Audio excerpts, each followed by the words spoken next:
Bonjour tout le monde, c'est Yannick pour Phone Android, j'espère que vous allez bien. Aujourd'hui, on se retrouve pour le test vidéo du Elephone U Pro. On commence tout de suite par le déballage, allez, c'est parti. Alors en termes d'accessoires, Elephone fournit une petite aiguille pour ouvrir l'emplacement double nano SIM, ainsi qu'un câble USB vers USB type C, un chargeur bien entendu, un manuel d'utilisateur en anglais, ainsi qu'une petite coque en plastique transparent pour protéger le smartphone. Nous allons à présent rapidement évoquer la fiche technique de l'appareil. Alors nous y retrouvons le SoC Snapdragon 660 associé à 6 Go de RAM ainsi que 128 Go de mémoire de stockage dans l'exemplaire de test. Nous avons également droit à une batterie de 3550 mAh. L'appareil photo dorsal est composé de deux capteurs photo de 13 mégapixels. L'un est en couleur et l'autre monochrome. Enfin, le capteur à selfie est lui de 8 mégapixels. Je termine par l'écran qui est de technologie AMOLED d'une taille de 5,99 pouces au ratio 18/9. Nous aurons d'ailleurs l'occasion d'y revenir un peu plus tard. Nous allons à présent évoquer un petit peu le design de ce U Pro. Alors tout d'abord, ce qu'on remarque lorsqu'on prend le téléphone en main, c'est tout de suite son immense écran borderless qui recouvre la quasi-totalité de la façade. On retrouve sur la bordure supérieure un capteur à selfie ainsi qu'un tout petit haut-parleur. Sur la tranche droite, nous retrouvons le bouton du volume ainsi qu'un bouton pour l'allumer ou l'éteindre. La tranche inférieure se niche le port USB type C ainsi que deux grilles de haut-parleurs. Sur la tranche du dessus, on constate la présence d'un emplacement double nano SIM. On va à présent parler de la partie dorsale. On voit apparaître un double capteur photo ainsi qu'un capteur d'empreinte juste en dessous. On remarque également que le smartphone est particulièrement brillant puisqu'il est facile d'y voir son reflet à l'arrière. Le smartphone étant composé principalement de verre. Nous allons un petit peu parler plus longuement de l'écran puisque c'est vraiment un grand point fort de ce smartphone. On a droit donc à un écran au ratio 18/9 de 5,99 pouces AMOLED. C'est plutôt rare en tout cas d'en retrouver sur des appareils asiatiques. En tout cas, les derniers téléphones qu'on a testés reposaient sur du LCD. Donc là, pour le coup, Elephone nous surprend vraiment avec ce magnifique écran AMOLED. D'ailleurs, pour information, il ne provient pas de chez Samsung. C'est un fabricant chinois du nom de BOE qui fournit donc ces dalles à Elephone. Comme vous pouvez le voir à l'écran, celui-ci épouse parfaitement les bords du smartphone puisque l'écran est incurvé légèrement sur les côtés. D'ailleurs, de nombreuses personnes, lorsqu'ils voient pour la première fois ce smartphone, pensent avoir devant eux un Samsung Galaxy S8 ou un Galaxy S9. Il faut dire que le design, quand même, s'en inspire pas mal. Mais après, quand on regarde dans le détail, on voit tout de suite qu'on n'a pas affaire en fait au flagship du coréen. Alors que dire de cet écran? Sans grande surprise, les noirs sont profonds et le contraste est tout bonnement excellent. Les angles de vision sont parfaits, la luminosité est bonne, permettant de l'utiliser en plein soleil, sous condition bien entendu d'ajuster correctement celle-ci dans les paramètres du smartphone. Non, franchement, c'est vraiment un très bel écran et on espère que d'ailleurs d'autres constructeurs, notamment chez Xiaomi, passent commande chez ce fournisseur pour le proposer sur leur smartphone parce que vraiment là, pour le coup, il est vraiment impressionnant. Alors après avoir parlé de l'écran, on va maintenant un petit peu parler des performances de ce smartphone. Comme je l'ai dit tout à l'heure, on y retrouve un Snapdragon 660 qui offre des performances particulièrement bluffantes pour le coup, parce qu'on ne s'attendait pas en fait à ça, clairement. On a rarement d'ailleurs l'occasion, il me semble, de tester ce SoC et c'est dommage puisque ça fait partie en fait de l'offre milieu de gamme de Qualcomm et comme vous allez pouvoir le constater au niveau des benchmarks, on s'approche quand même assez furieusement des performances du Snapdragon 835. D'ailleurs, au niveau des jeux, je ne constate pas vraiment de différence, puisqu'on a pu jouer à Asphalt. Et au niveau des temps de chargement et tout ça, on n'a vraiment pas remarqué de différence notable.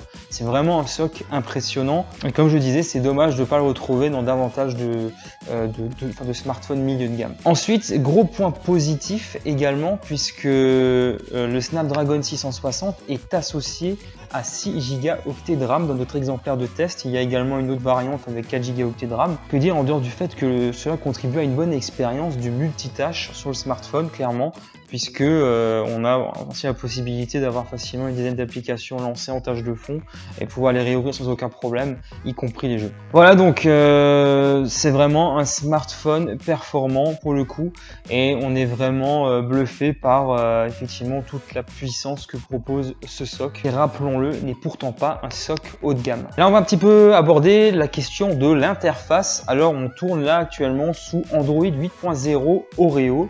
Nous avons eu droit à plusieurs mises à jour entre le moment où on l'a reçu et le test. Alors, principalement pour des corrections de bugs, il n'y a pas eu en fait de grosses modifications suite à ces diverses mises à jour.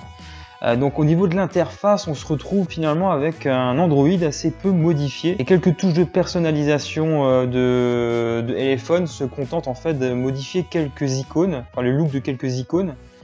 On a également droit à un menu paramètres légèrement remanié avec des menus en anglais. Ça, il faut le savoir. Mais en dehors de ça, moi qui ai l'habitude d'utiliser par exemple un smartphone avec une interface pure, bah là je suis franchement pas dépaysé. Alors au rang des petites originalités, on a par exemple la possibilité de masquer intégralement les boutons de navigation, ce qui permet donc de profiter pleinement du magnifique écran donc, que nous met à disposition le constructeur.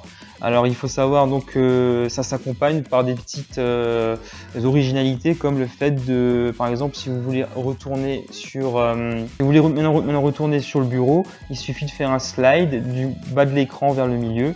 La touche retour et multitâche, c'est tout simplement un slide à partir du côté gauche ou bien un slide à partir du côté droit. Le smartphone supporte la reconnaissance faciale pour son déverrouillage. Alors tout simplement, moi je trouve assez peu pratique à l'utilisation, puisque tout simplement pour le déverrouiller, il faut déjà qu'il y ait un minimum de luminosité, parce que dans la pénombre, ça marche vraiment pas très bien. Un slide sur l'écran pour pouvoir donc le déverrouiller, donc ça rajoute une manipulation supplémentaire pas forcément pratique, contrairement donc au capteur d'empreinte où il suffit de poser son doigt dessus pour que l'écran du smartphone s'allume et qu'il soit donc déverrouillé. Donc voilà, l'iPhone ne fournit pas beaucoup d'applications préinstallées non plus, c'est également une bonne chose, contrairement à d'autres marques comme Samsung ou encore Huawei. Enfin, concernant la politique de mise à jour des iPhones sur ce smartphone, on ne pourra pas dire si on va se retrouver avec Android 8.1 Oreo bientôt, ou même encore un peu plus tard avec Android P, puisque tout simplement le constructeur n'a pas communiqué sur sa politique de mise à jour concernant donc ce smartphone. On va un petit peu maintenant parler de la partie audio. Alors on y retrouve un haut-parleur mono sur ce smartphone qui ne délivre pas forcément un son très bon, on va être clair là-dessus. Il sature assez vite. Donc inutile de vous dire que de mettre le volume à 100% est quand même relativement déconseillé. On déplore également que le constructeur ait fait l'impasse sur la prise jack, qui va sans doute chagriner beaucoup d'audiophiles. Néanmoins, le constructeur fournit un petit adaptateur USB type C vers jack, afin que l'on puisse donc tout simplement y mettre un écouteur. Là, j'en profite pour signaler que les écouteurs ne sont pas fournis en accessoire. C'est d'ailleurs souvent le cas avec les smartphones asiatiques. On continue maintenant en parlant 4G. Alors, la quasi-totalité des fréquences sont utilisées sur ce smartphone, à part la bande des 700 MHz. Donc c'est déjà un bon point, parce que la bande des 800, elle, est supportée.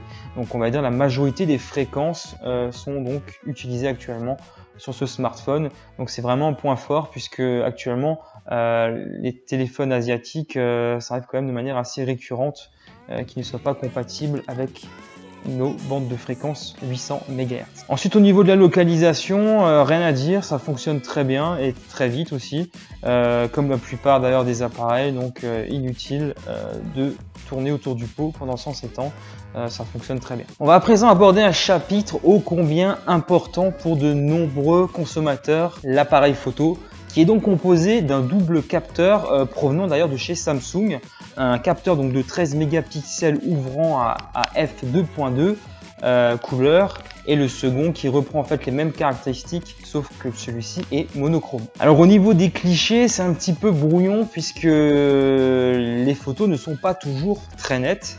Dans toutes les conditions d'ailleurs, mais il a particulièrement des difficultés en basse luminosité, alors que pourtant l'iPhone communique sur cet aspect-là comme un point fort, force est de constater que ce n'est pas le cas. Enfin, certains modes laissent vraiment à désirer, notamment le mode panorama, puisque les clichés sont assez peu détaillés. Donc c'est clairement pas un mode que l'on recommandera d'utiliser sur ce smartphone. Ensuite, le mode bokeh, lui également, est assez raté puisque les effets flous apparaissent un peu partout sur l'image lorsqu'on l'utilise. C'est vraiment dommage que le constructeur ne se soit pas donné un peu plus de peine sur le développement de son application photo. On peut enregistrer des vidéos jusqu'en 4K à 30 images par seconde sur ce smartphone. D'ailleurs, l'appareil est également équipé d'un stabilisateur électronique qui, au moment de son activation, nous promet beaucoup de bonnes choses. Néanmoins, lorsqu'on lance l'enregistrement, on se rend compte que c'est tout bonnement inutilisable parce que l'appareil se met à ramer de manière assez importante, et lorsqu'on visionne ensuite l'enregistrement, on se rend compte que celui-ci est tout bonnement inexploitable. C'est vraiment dommage parce que ça aurait été vraiment un point très fort de l'appareil, surtout que le stabilisateur fonctionne donc jusqu'en Full HD. Alors, on va un petit peu parler en fait de l'application photo. Alors, elle est très facile à prendre en main. Simplement, bon, il y a énormément de paramètres qui ne sont pas traduits, donc on se retrouve un peu avec du français ou de l'anglais, ça dépend. Ça, il faut le savoir, surtout pour les anglophobes.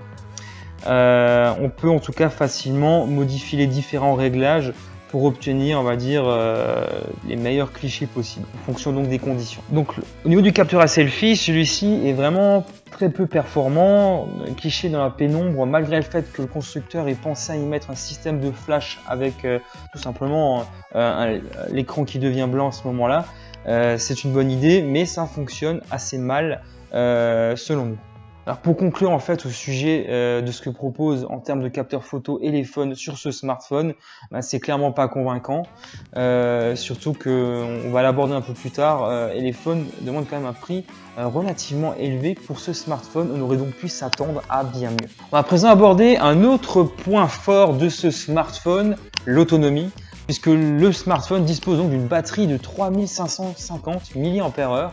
Et je dois reconnaître d'être assez surpris par son endurance, puisque l'appareil arrive à tenir largement plus d'une journée malgré toutes les sollicitations qu'on a eues des ressources de l'appareil, notamment en période de test avec les benchmarks et les nombreuses petites parties de jeux 3D gourmands que l'on fait à ce moment-là.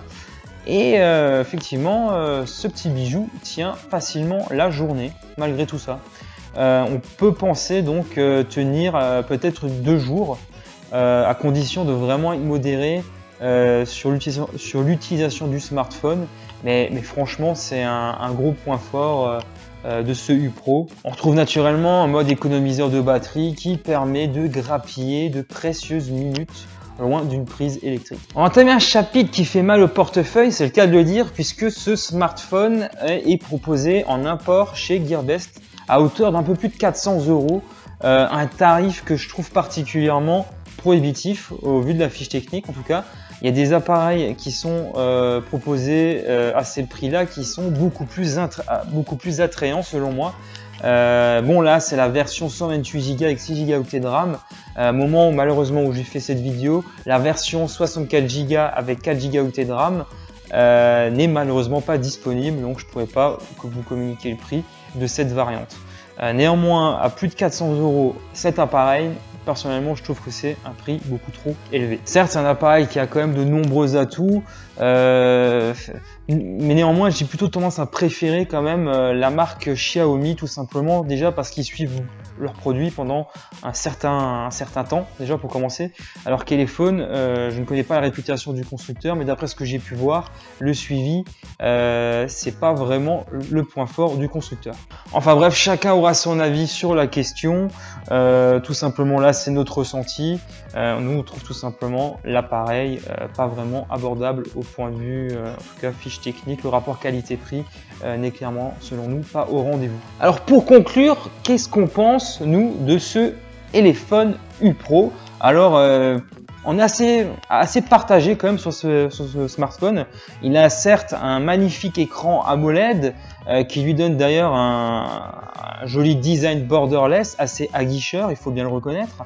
Il a également une très bonne autonomie et des performances satisfaisantes. Sans oublier qu'il est compatible avec beaucoup de fréquences 4G en France, avec la très grande majorité.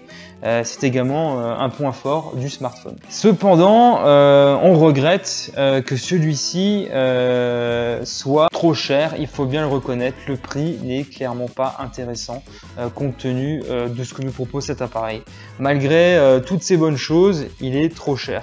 Sans oublier que c'est un véritable nid à traces de doigts. Heureusement, d'ailleurs il est assez facile de le rayer, le smartphone, donc heureusement que le constructeur propose une petite coque en plastique pour le protéger.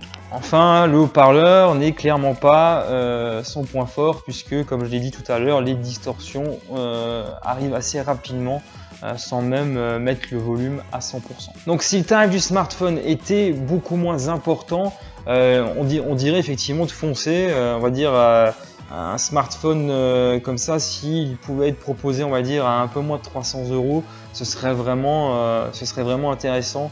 Mais là, au tarif demandé actuellement, on ne recommandera clairement pas l'achat de cet appareil. Voilà, donc on arrive à présent au terme de cette vidéo. J'espère qu'elle vous a plu. N'hésitez pas à mettre un pouce en l'air et à nous suivre à travers tous les réseaux sociaux où nous sommes présents. Tous les liens sont dans la description de la vidéo, ainsi que le lien pour accéder à notre test complet écrit sur le site de Phone Android. On vous remercie en tout cas pour votre fidélité.